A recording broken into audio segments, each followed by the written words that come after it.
আমি তো silver cup মাছ নিয়েছিলাম সকালে, ধুয়ে নুন হলুদ মাখিয়ে নিয়েছি। এটা আমি বেগুন দিয়ে সর্ষে বাটা দিয়ে ঝাল করছি।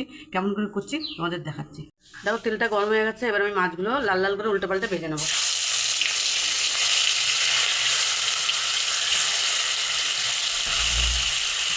লাল করে ভেজে নিয়েছি। এবার ওই তেলে দেবো কালো জিরে আর বেগুনটাকে ভেজে নেবো।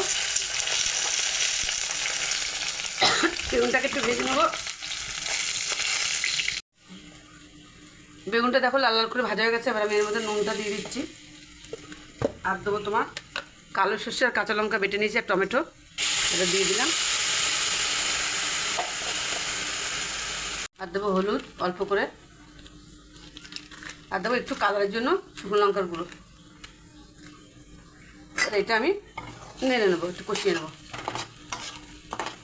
দেখো সর্ষে দিয়ে তো জানো বেশিতে কষাতে নেই, তিতে হয়ে যায়, তাই আমি অল্প একটু নেড়ে চেড়ে এই যে জল দিয়ে দিলাম।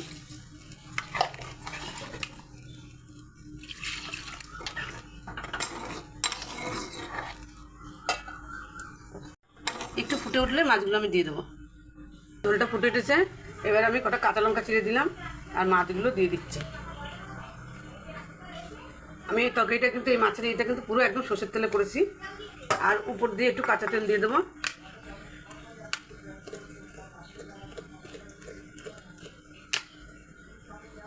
এটা আমি এবার ঢাকা দিয়ে কড়া আজে ফুটাবো। দেখো আমার মাছটা পুরো হয়ে গেছে, এবার আমি নামিয়ে নিচ্ছি। দেখো বন্ধুরা, এই দেখো আমি সিলভার কাপ মাছের তোমার বেগুন দিয়ে সর্ষেতে কালো সর্ষে দিয়ে করেছি। দেখো কি সুন্দর হয়েছে, গন্ধটাও খুব ভালো বেরোচ্ছে।